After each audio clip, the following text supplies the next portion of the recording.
ओम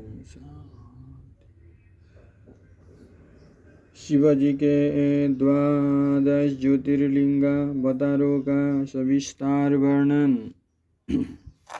नंदीश्वर जी कहते हैं, मुने अब तुम सर्वव्यापी भगवान शंकर के 12 अन्य ज्योतिर्लिंग स्वरूपी अवतारों का वर्णन श्रवण करो, जो उनके प्रकार के मंगल करने वाले हैं। उनके नाम है सौराष्ट्र में सोमनाथ, श्री शैला पर मल्लिकार्जुन, उज्जैनी में महाकाल, ओमकार में अमरेश्वर, हिमालय पर केदार, डाकिनी में भीमशंकर, काशी में विश्वनाथ, गौतमी के तट पर त्रयंबकेश्वर, चिताभूमि में वैद्यनाथ, दारुक भवन में नागेश्वर, सेतु बंधन पर रामेश्वर और शिवलिंग में घुष्मेश्वर। मुने, परमात्मा शंभु के यही वे 12 अवतार है। ये दर्शन और स्पर्श करने से मनुष्य का सब प्रकार का आनंद प्रदान करते हैं। मुने, उनमें पहला अवतार सोमनाथ का है। यह चंद्रमा के दुख का विनाश करने वाले हैं। इनका पूजन करने से क्षय और कुष्ठ आदि रोगों का नाश हो जाता है। यह सोमेश्वर नामक शिवावतार सौराष्ट्र नामक पावन प्रदेश में लिंग रूप से स्थित है। पूर्व काल में चंद्रमा ने इनकी पूजा की थी। वही संपूर्ण पापों का विनाश करने वाला एक चंद्र कुंड है, जिसमें स्नान करने से बुद्धिमान मनुष्य संपूर्ण रोगों से मुक्त हो जाता है। परमात्मा शिव के सोमेश्वर नामक महालिंग का दर्शन करने से मनुष्य पाप से छूट जाता है और उसे भोग और मोक्ष सुलभ हो जाते हैं। तथा शंकर जी का मल्लिकार्जुन नामक दूसरा अवतार श्री शैल पर हुआ।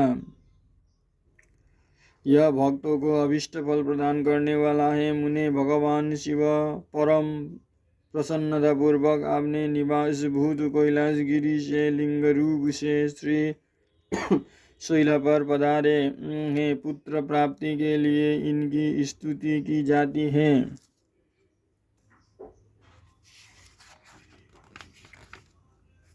मुने, यह जो दूसरा ज्योतिर्लिंग है वो दर्शन और पूजन करने से महासुख कारक होता है और अंत में मुक्ति भी प्रदान कर देता है। इनमें तनिक भी संशय नहीं है। ताता शंकर जी का महाकाल नामक तीसरा अवतार उज्जैनी नगरी में हुआ।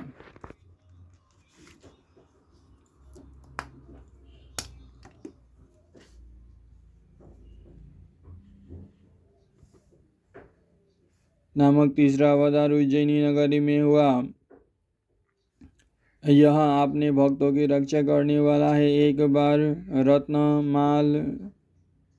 रत्नमाल निवासी दूषण नामक असुर, जो वैदिक धर्म का विनाशक विपद्रोही तथा सब कुछ नष्ट करने वाला था, उज्जैनी में जा पहुंचा। तब वेद नामक ब्राह्मण के पुत्र ने शिवजी का ध्यान किया।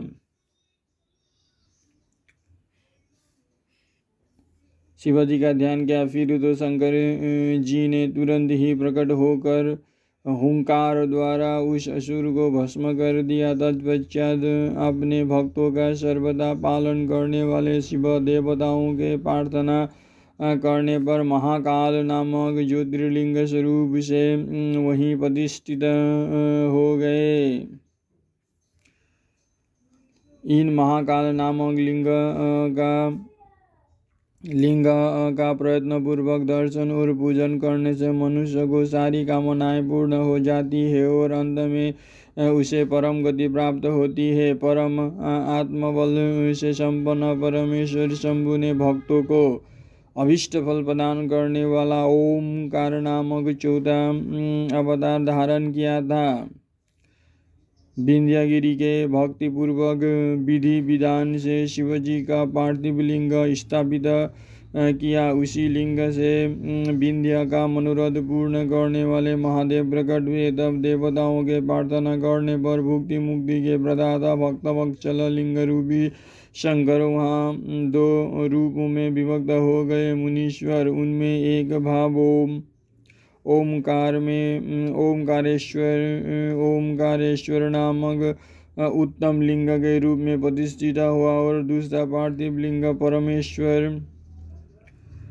परमेश्वर नाम से प्रसिद्ध हुआ।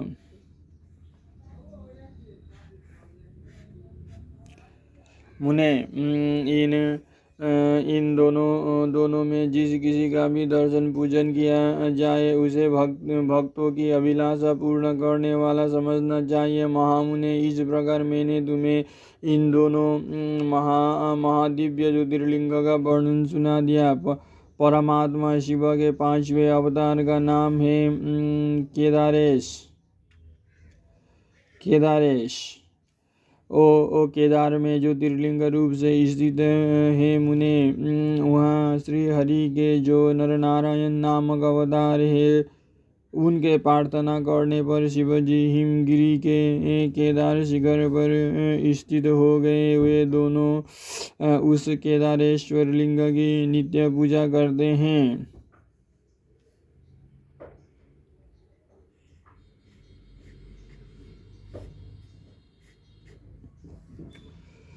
वहाँ शंभु दर्शन और पूजन करने वाले भक्तों को अभीष्ट प्रदान करते हैं तथा सर्वेश्वर होते हुए भी शिव इस खंड के विशेष रूप से स्वामी हैं। शिव जी का यह अवतार संपूर्ण अभीष्टों को प्रदान करने वाला है।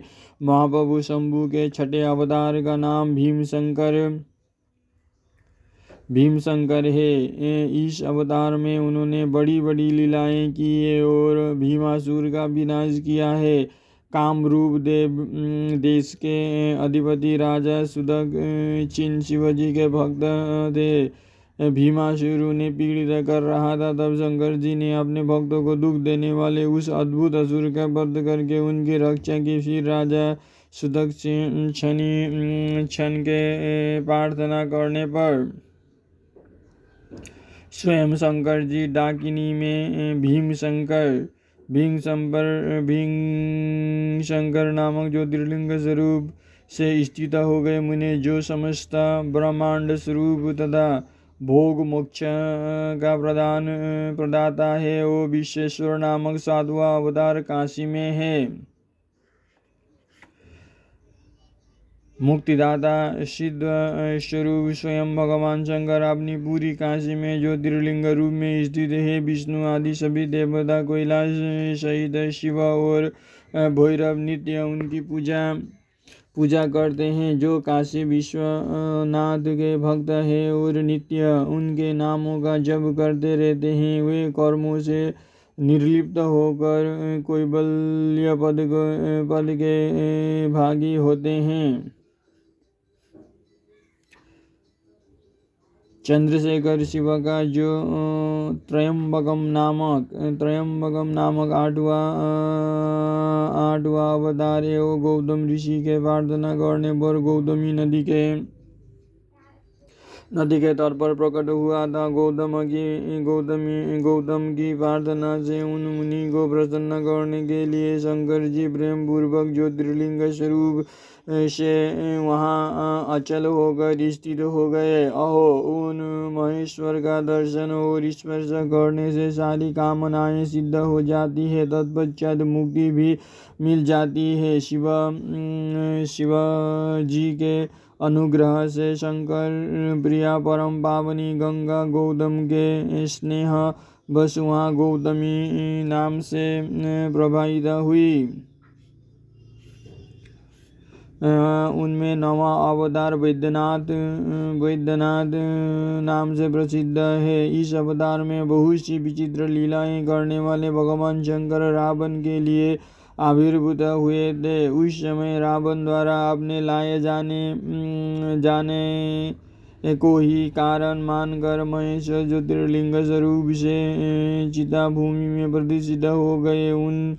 उस समय से वे त्रिलोकी में वैद्यनाथेश्वर नाम से विख्यात हुए। वे भक्ति पूर्वक दर्शन और पूजन करने वाले को भोग मोक्ष के प्रदाता हैं। मुने, जो लोग इन वैद्यनाथेश्वर शिव के महात्मा को पढ़ते अथवा सुनते हैं, उन्हें यह भुक्ति मुक्ति का भागी बना देता है। 10वां नागेश्वर अवतार कहलाता है। यह अपने भक्तों की रक्षा के लिए प्रादुर्भाव हुआ था। यह सदा दुष्टों को दंड देता रहता है। इस अवतार में शिवजी ने दारुक नामक राक्षस को, जो धर्मघाती था, मारकर वैश्य के स्वामी अपने सुप्रिया नामक भक्त की रक्षा की थी। तत्पश्चात बहुत सी लीलाएं करने वाले वे पर प्रभु शंभु लोकों का उपकार करने के लिए अंबिका सहित ज्योतिर्लिंग स्वरूप से स्थित हो गए। मुने, नागेश्वर नामक उस शिवलिंग का दर्शन तथा अर्चन करने से राशि महान पातक तुरंत विनष्ट हो जाते हैं।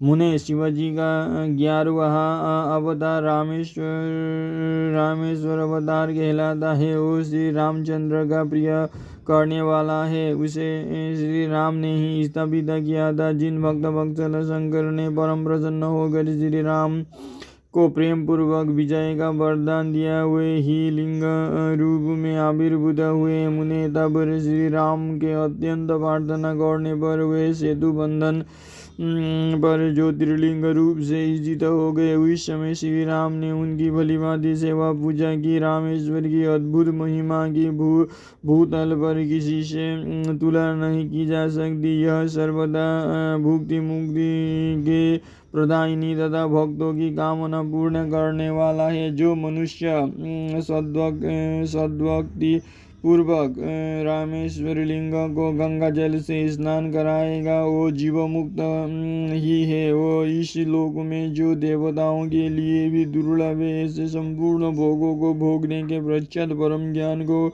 प्राप्त होगा। फिर उसे कैवल्य मोक्ष मिल जाएगा। घुष्मेश्वर अवतार शिव शंकर जी का 12वां अवतार है। वो नाना प्रकार की लीलाओं का कर्ता, भक्त वत्सल तथा घुष्मा को आनंद देने वाला है। मुने, घुष्मा का प्रिय करने के लिए भगवान शंकर दक्षिण दिशा में स्थित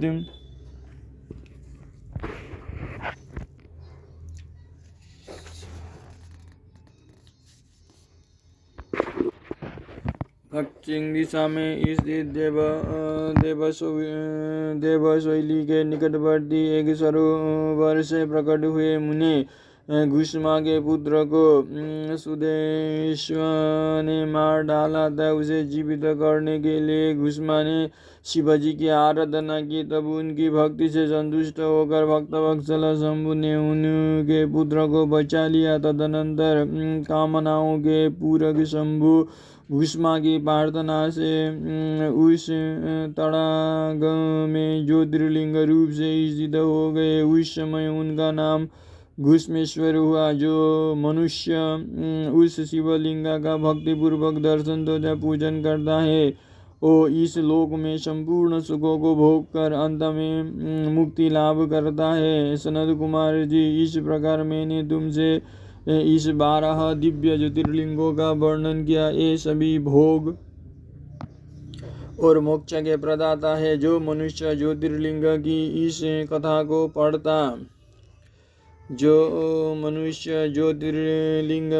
कथा को पढ़ता अथवा सुनता है, वो संपूर्ण पापों से मुक्त हो जाता है तथा भोग मोक्ष को प्राप्त करता है। इस प्रकार मैंने इस शतरुद्र नाम की संहिता का वर्णन कर दिया। ये शिवा के 100 अवतारों की उत्तम कृति से संपन्न तथा संपूर्ण अभिष्ट फलों को देने वाला है। जो मनुष्य इसे नित्य समाहित चित्त से पढ़ता अथवा सुनता है उसकी सारी लालसाएं पूर्ण हो जाती है और अंत में उसे निश्चय ही मुक्ति मिल जाती है।